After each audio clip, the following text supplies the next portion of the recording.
C'est la deuxième partie du cours sur l'accusatif et la déclinaison en russe. À l'accusatif, certains noms masculins changent de terminaison, d'autres non. On appelle les noms qui changent de terminaison les animés. Cela évite qu'on ne les confonde avec le sujet de la phrase, puisque leur emplacement dans la phrase est très libre. Les animés, ils peuvent aimer, ils peuvent voir, ils peuvent comprendre. Voilà, donc, et ils peuvent être aussi bien le sujet que le complément d'objet direct dans la phrase.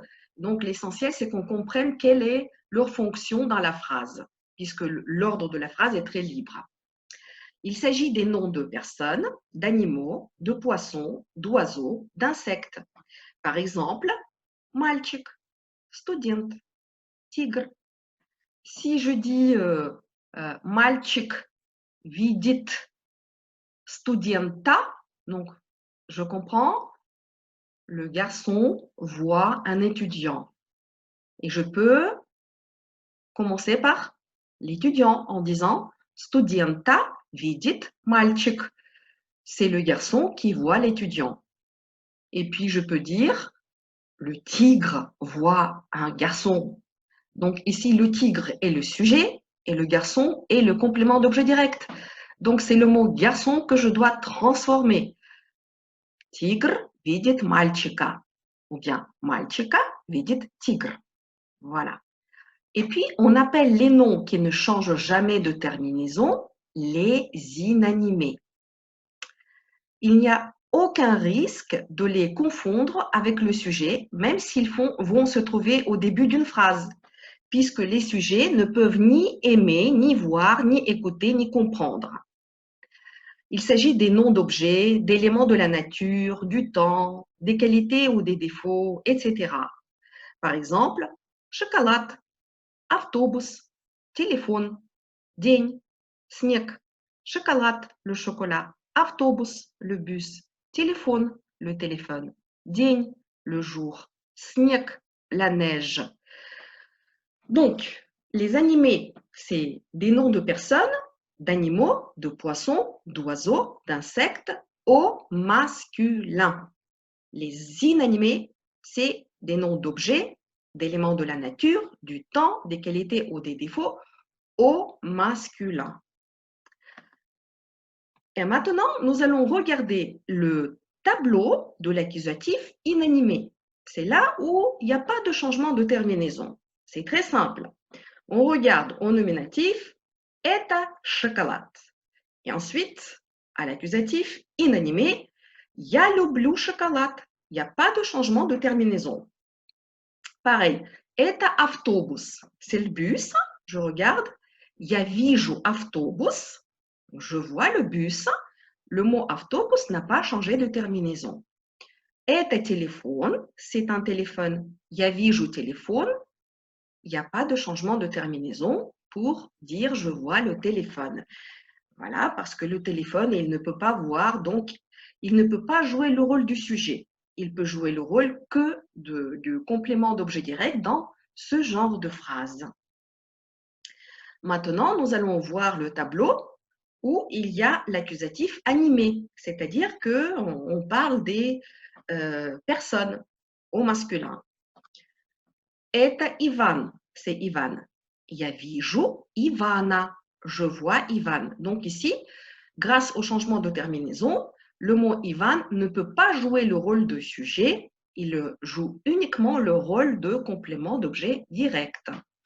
Это Vadim, c'est Vadim. Я знаю Вадима, je connais Vadim. Это Tigre, c'est un tigre. Я вижу тигра, je vois le tigre. Это Николай, c'est Nicolas. Я вижу Николая, je vois Nicolas. Это учитель, c'est le professeur. Я вижу учителя, je vois le professeur. Récapitulons. Alors, l'accusatif, ça sert à quoi? Ça sert à montrer un complément d'objet direct ou montrer la direction vers où on se dirige. Pour l'instant, on travaille le complément d'objet direct. Et comment on forme l'accusatif?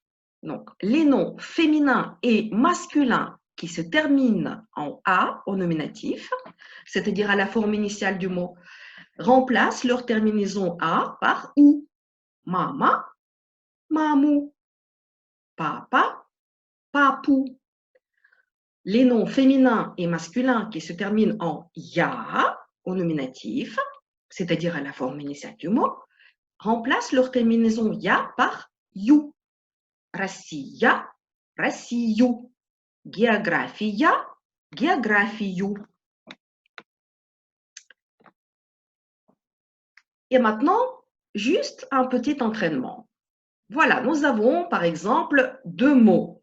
Mama, papa. C'est maman, est à mama, c'est papa, est à papa. Je voudrais faire quelques phrases. Je voudrais faire une phrase où maman voit papa et j'ai deux possibilités, même trois pour le faire. Je peux dire mama vidit papu, je peux dire papu vidit mama et je peux dire papu mama vidit. Partout dans ces trois exemples, le mot mama a gardé sa forme initiale, donc c'est la fonction sujet, et le mot papa avait un changement de terminaison, c'était papou. Donc pour moi, c'est un complément d'objet direct. C'est pas papa qui voit maman, mais c'est maman qui voit papa. Et puis maintenant, je voudrais faire une autre phrase. C'est papa qui voit maman. Donc, papa, c'est le sujet, maman, c'est le complément d'objet direct, et c'est le mot maman que je vais transformer. Je vais remplacer la terminaison A par la terminaison OU. Et donc, ça va me donner papa vidit mamou. Et puis, ça ne me dérange pas de mettre le complément d'objet direct au début de la phrase. Et je vais faire mamou vidit papa. Vous voyez, c'est vraiment très simple. N'hésitez pas à vous entraîner. N'ayez pas peur que vous n'avez peut-être pas compris quelque chose tout de suite. Tout est une question d'entraînement. Et petit à petit, vous allez acquérir la maîtrise de l'accusatif. Спасибо за внимание. Merci pour votre attention. До свидания. Au revoir. И до новых встреч. И à bientôt.